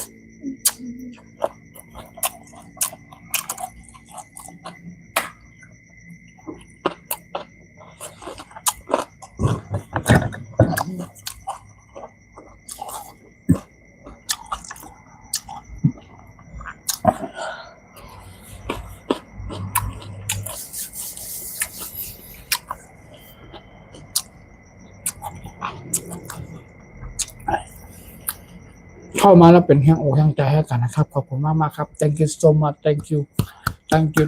welcome to everyone in my Thai food channel ทำอาหารบ้านคนใจนะครับขอบคุณมากครับ follow for me ครับ follow ครับ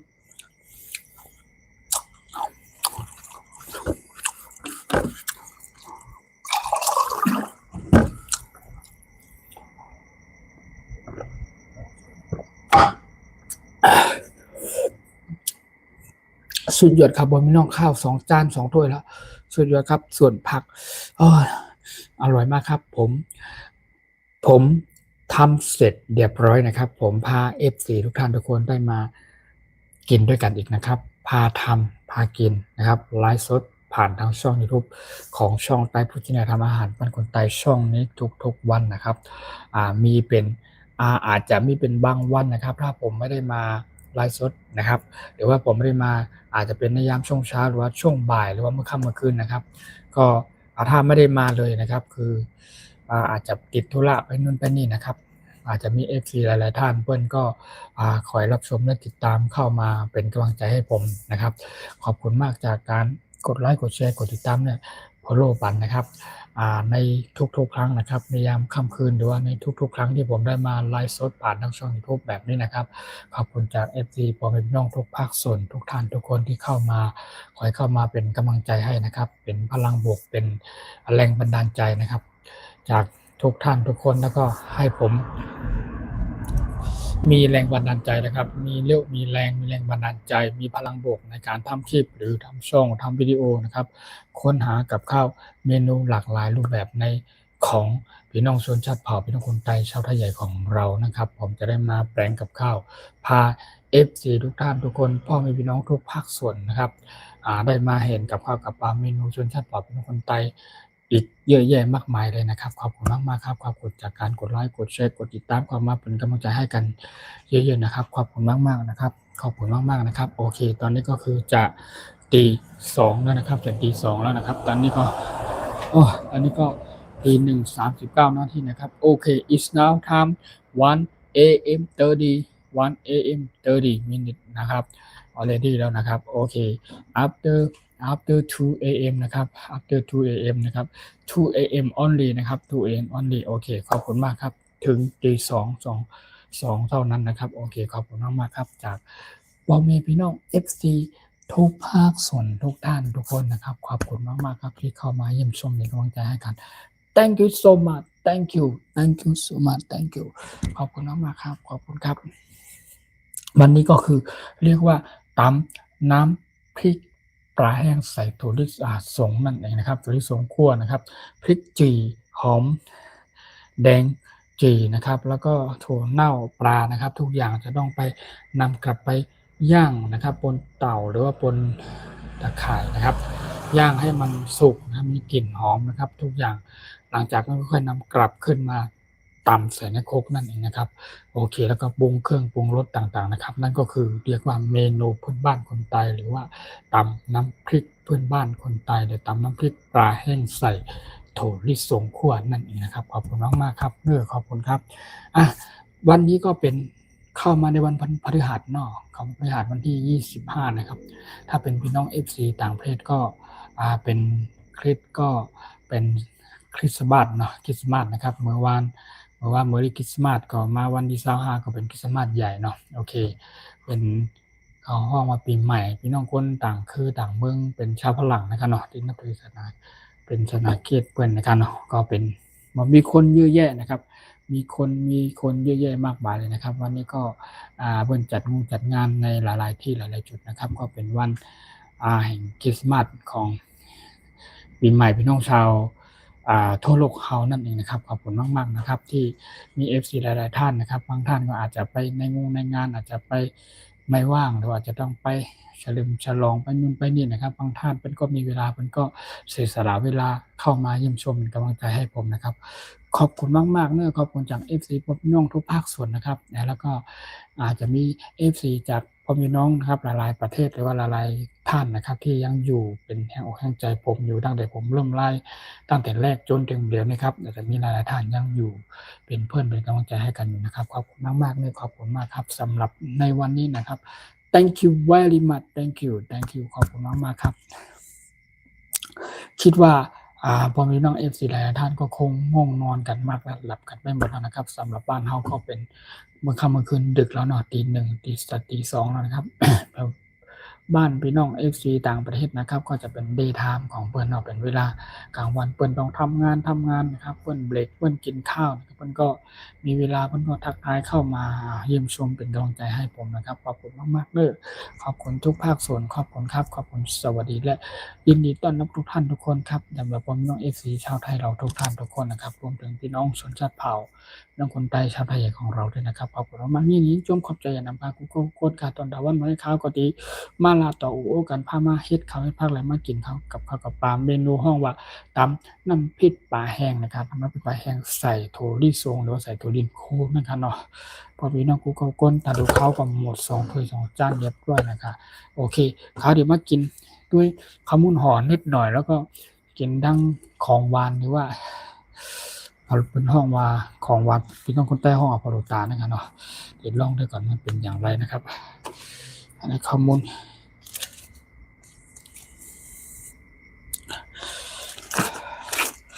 อันนี้ข้าวมุนอ๋อข้าวต้มกล้วยเนี่ยอ๋อข้าวต้มกล้วยใส่มะพร้าวเนาะโอเคอยู่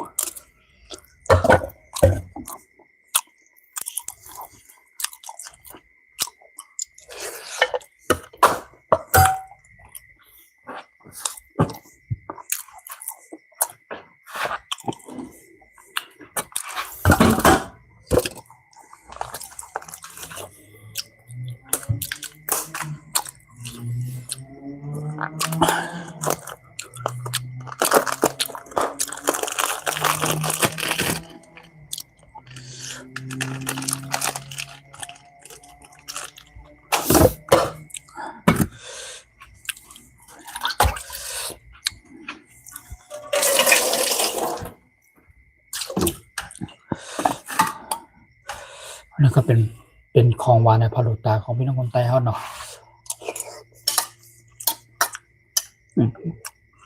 เอาไว้ไปใจช่วยยอดครับพี่น้อง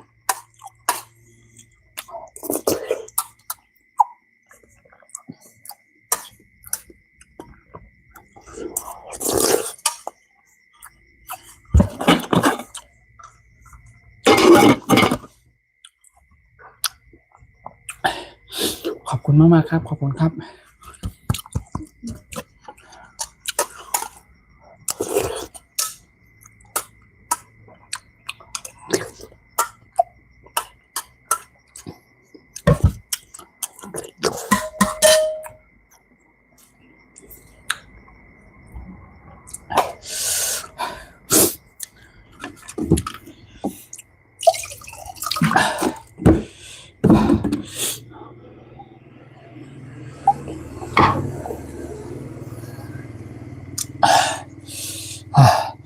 จัดน้ำพริกอีก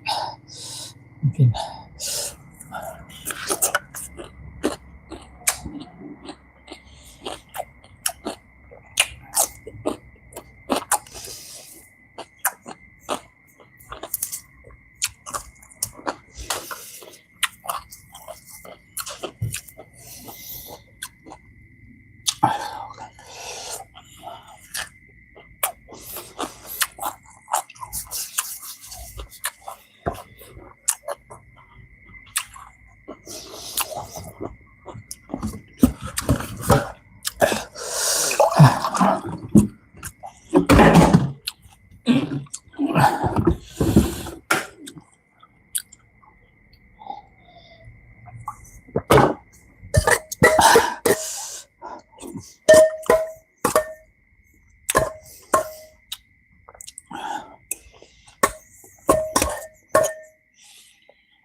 ขอบคุณมากครับพ่อแม่พี่น้อง FC ทุกท่านทุกคนนะครับสวัสดีและก็ยินดีต้อนรับเข้าสู่ช่องไตรพุทธินธรรมอาหารบ้านคนไทยทุกท่านทุกคนนะครับโอเคครับสำหรับวันนี้นะครับก็เป็นเวลาที่ตี 1:40กว่านาทีตี 1:45แล้วมั้งตอนนี้ครับโอเคกับข้าวกับปลาเมนูพื้นบ้านคนไทยหลักสูตรเมนูพื้นบ้านคนไทยครับอาหารมื้อดึกหรือว่าเป็นกับข้าวเมนูพื้นบ้านหลักสูตรพื้นบ้านคนไทยเฮาวันนี้นะครับในยามค่ำคืนมื้อดึกนั้นก็คือเรียกว่าตำน้ำพริกปลาแห้งใส่ถั่วลิสงคั่วนั่นเองครับแล้วก็เป็นจอผักกาดหรือผักกาดจอครับจากฝีมือคนทอดผู้จะนำการทำอาหารบ้านคนไทยของข้าวโพดแปลงเขาทำไว้ให้เนาะโอเคแล้วก็ผักที่กินกับก็มีหน่อไม้นะครับมีหน่อไม้แล้วก็มีเรียกว่าเต่าตื้นค่ะเนาะในภาคตะวันออกแล้วก็มีมะเขือนะครับมะเขือโอเคแล้วก็อันนี้ก็เป็นมันฝรั่งนะครับมันฝรั่งเนี่ยมันฝรั่งต้มนะครับแล้วก็มีทั้งอันนี้เป็นหน่วยมะละหวานนะครับโอเคขอบคุณมากๆแล้วก็มีมะแตงก็แตงไร่แตงสวนนะครับสุดยอดครับพ่อแม่พี่น้องทุกท่านทุกคนสำหรับวันนี้นะครับผมจะขออนุญาตลงไลน์ก่อนนะครับขอตัวและขออนุญาตลงไลน์ก่อนแล้วก็ขอบคุณจากผมพี่น้อง FC ทุกท่านทุกคนทุกภาคส่วนนะครับขอบคุณมากๆ Thank you so much Thank you my FC everyone Thank you okay for tonight เนาะ okay this name Thai menu people this name เรียกว่าตำน้ำพริกปลาแห้งใส่ถั่วลิสงนั่นเองนะครับอันนี้ก็จอผักกาดนะครับอันนั้นก็เป็นหน่อไม้นั่นเองครับหน่อไม้อันนี้เต้าตื้นครับพี่น้อง FC ผมพี่น้องต่างชาติเนาะ Thank you very much Thank you for follow for me นะครับ everyone follow for me thank you ขอบคุณมากๆครับขอบคุณมากๆครับโอเคไอจะลงไลน์แล้วนะครับโอเคไว้มาพูดคุยทักทายกันใหม่นะโอเค see you again I come to see you again my FC everyone นะขอบคุณมากๆครับ thank you for your follow ครับ thank you for your comment thank you for your subscribe and share for me thank you for your like thank you ขอบคุณมากๆครับจากพ่อพี่น้อง FC ต่างประเทศต่างถิ่นต่างแดนขอบคุณมากๆขอบคุณครับโอเคครับสำหรับในยามค่ำคืนนี้นะครับผมจะขออนุญาตได้ขอตัวลาไปก่อนนะครับไว้มาพูดคุยทักทายเจอกันใหม่อีกครั้งนึงนะครับในวันถัดไปนะครับตอนนี้ไก่ขันนะโอโกโลนโอขันเรียบร้อยแล้วจะตี 2นะครับขอบคุณมากๆครับ1 AM 45 minutes ครับ now นะครับโอเคขอบคุณมากๆครับดึกแล้ว I think so many people so sleeping นะครับ now นะครับ everyone sleeping แล้ว and dream everyone นะครับตอนนี้ก็ฝันไปทุกท่านทุกคนนะครับ in Thailand นะครับ as my home เนาะแล้วก็สำหรับบ้านเขาก็คือ daytime อเมริกาซึ่งยุโรปไปทั้งนั้น daytime นะครับอาจจะทำงาน working exercise หรือว่าไปนอกบ้านเขาเนาะโอเคขอบคุณมากๆครับขอบคุณจากการกดไลค์กดแชร์กดติดตามให้เป็นกำลังใจให้เข้ามาทุกท่านทุกคนนะครับโอเค bye bye everyone see you again my FC everyone thank you so much bye bye thank you very much thank you for your comment thank you for your follow for me thank you ขอบคุณมากๆครับโอเค see you again I come to see you again my FC everyone thank you ขอบคุณมากๆครับขอบคุณจากพ่อแม่พี่น้อง FC ทุกภาคส่วนนะครับไว้มาพูดคุยทักทายเจอกันใหม่อีกครั้งในวันถัดไปนะครับขอบคุณมากๆครับบ๊ายบายmy FC everyone bye bye thank you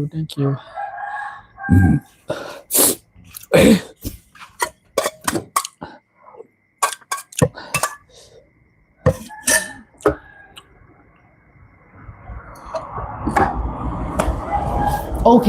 บายบายไอวิวลงไลน์แล้วนะผมจะขออนุญาตลงไลน์แล้วนะครับขอตัวลาไปก่อนนะครับตอนนี้ก็ดึกแล้วจับตี 2แล้วนะครับโอเคขอบคุณมากๆครับขอบคุณทุกท่านทุกคนที่เข้ามาเยี่ยมชมเป็นกำลังใจให้ผมในช่องไลฟ์ผู้ชี้แนวทำอาหารเพื่อคนไทยทุกท่านทุกคนนะครับขอพ่อแม่พี่น้อง FC ทุกท่านทุกคนนะครับขอให้มีความสุขครับมีความสุขในวันพฤหัสทุกท่านทุกคนนะครับ Happy Thursday everyone นะครับ Thank you so much Thank you Okay Thank you very much Thank you ขอบคุณจากการกดไลค์กดแชร์กดติดตามเข้ามาโอเค Thank you Thank you so much Thank you Okay bye bye see you again bye bye bye bye my FC everyone นะครับ thank you so much thank you for your comment thank you very much thank you ขอบคุณมากๆครับขอบคุณครับขอบคุณครับขอบคุณจากการกดไลค์กดแชร์กดติดตามเข้ามานะครับโอเคผมจะขออนุญาตลงไลน์ก่อนนะครับไว้มาพูดคุยทักทายเจอกันใหม่ในวันถัดไปนะครับสำหรับพี่น้อง FC ท่านใดที่ชอบทำกับข้าวหรือแปลงกับข้าวครับชอบทำอาหารนะครับก็อยากจะทำเมนูเกี่ยวกับเมนูพื้นบ้านชนชาติเผ่าพี่น้องคนใต้นะครับก็มีหลายๆคลิปมีหลายๆวิดีโอนะครับหรืออาจมีทั้งคลิปสั้นคลิปยาวนะครับมีทั้งวิดีโอที่ผมได้อัปโหลดลงไปไว้บนช่อง YouTube นะครับก็สามารถเข้ามาติดตามรับชมย้อนหลังและหรือคลิปฝากความคิดเห็นครับความคิดเห็นข้อความไว้ใต้คลิปของนั้นๆได้นะครับผมจะเข้าไปตอบและไปอ่านคอมเมนต์และตอบคอมเมนต์ของพี่น้อง FC ทุกท่านทุกคนนะครับก็สามารถเข้ามาติดตามรับชมย้อนหลังและเป็นกำลังใจให้กันเยอะๆนะครับแล้วก็อย่าลืมเข้ามาเป็นหัวแรงใจให้กันนะครับโอเค everyone don't forget follow for me my FC everyone thank you ขอบคุณมากๆครับขอบคุณจาก FC ทุกท่านทุกคนนะครับที่เข้ามาเป็นแห่งอกแห่งใจอย่าลืมปั่นแห่งอกแห่งใจอย่าลืมปั่นกดหัวใจอย่าลืมปั่นแห่งอกแห่งใจนะครับอย่าลืมติดตามปั่นนะครับปั่นพี่น้อง FC ก็คนก็เข้ามาเป็นแห่งอกแห่งใจให้กันแต่ไม่สูงก็ข้ามไม่สูงในยามค่ำขึ้นมานะคะโอเคบายบายบายบายบายบายนะครับไอก็ง่วงแล้วครับ after I วางไลน์นะครับ I clear everything finish นะครับ I clean everything finish นะครับ I will go to the bed ละ sleeping ครับ so sleeping เหมือนกันนะครับโอเคครับขอบคุณมากๆนะครับโอเคบายบายเนาะบายบายทุกท่านทุกคนเนาะครับไว้มาพูดคุยทักทายกันใหม่เนอะสวัสดีครับสวัสดีขอบคุณจาก FC นะครับพ่อพี่น้องนะครับหลายๆท่านแต่ว่าโดยเฉพาะท่านที่ทักทายเข้ามาตั้งแต่ครั้งแรกจนถึงเพิ่นอยู่เป็นแห่งอกแห่งใจให้กันตั้งแต่ตอนแรกจนถึงตอนนี้นะครับผมก็จะขออนุญาตลงไลน์นะครับขอบคุณมากๆเนอะขอบคุณมากๆเนอะขอบคุณมากขอบคุณมากๆโอเคไม่ว่าไงครับผมไม่ขอบคุณมากครับขอบคุณครับ thank you so much thank you welcome to thank you for your comment thank you my FG just come new in my live shot now ครับ thank you for your comment นะครับ thank you okay I come to see you again นะ bye bye นะ everyone นะ okay you are just come okay thank you very much สุขสันต์วันคริสต์มาส yes please me too สุขสันต์คริสต์มาส Merry Christmas ครับ thank you โอเคคริสต์มาสเนาะโอเคสุขสันต์วันคริสต์มาสขอบคุณมากๆครับขอบคุณครับขอบคุณจากการกดไลค์กดแชร์กดติดตามเป็นกำลังใจให้กันเข้ามาเยอะๆนะครับโอเค Merry Christmas ครับขอบคุณมากๆครับสุขสันต์วันคริสต์มาสเนาะทุกท่านทุกคนเมื่อวาน yesterday and tonight เนาะyesterday and today เนาะเมื่อวาน yesterday tonight แล้วก็มาวันนี้ครับเป็น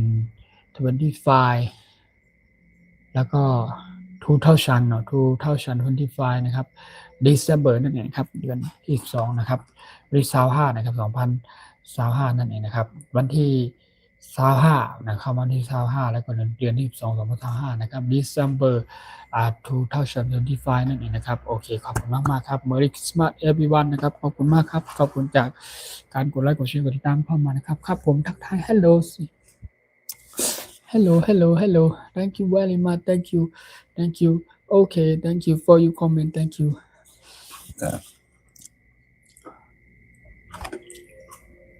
ขอบคุณมากๆครับขอบคุณมากครับ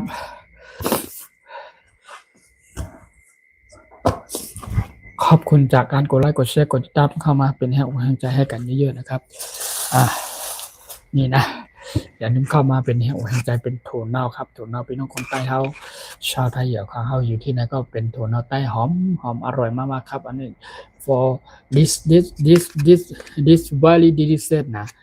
เนี่ย so good เนี่ย very delicious ก็ I like it so much นะครับ for every menu นะครับevery menu or and every every some Thai นะครับ for Thai menu people นะครับ this tonal pen นะครับ I like it so much นะครับ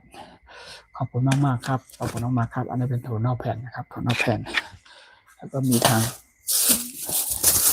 นี่มีอันนี้ด้วยอันนี้ก็อร่อยนะมาเก่งนี่อร่อยมากๆเลยนะครับขอบคุณมากๆครับขอบคุณครับพี่น้อง FC ทุกคนโอเคนะโอเค after I drink water นะครับผมจะขอเนี่ยลงลายจริงๆนะหลังจากที่ผมดื่มน้ำเรียบร้อยนะครับครับ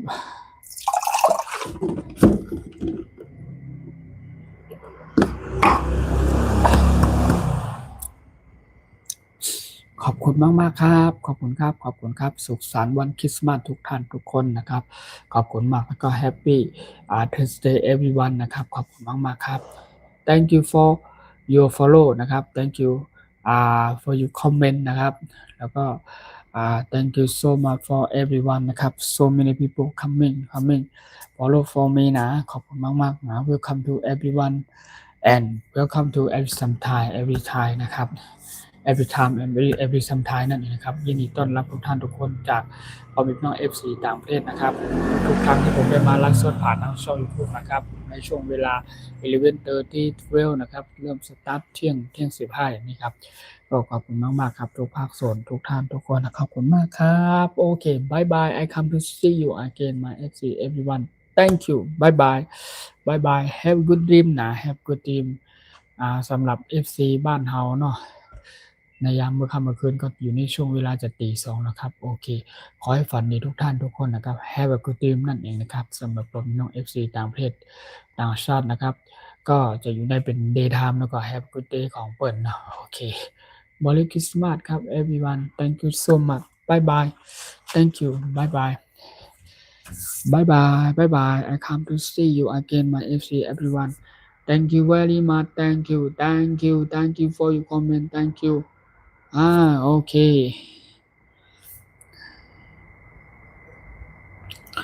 ขอบคุณมากๆครับขอบคุณครับผมขอบคุณครับเจอกันใหม่นะครับพี่น้อง FC ทุกภาคส่วน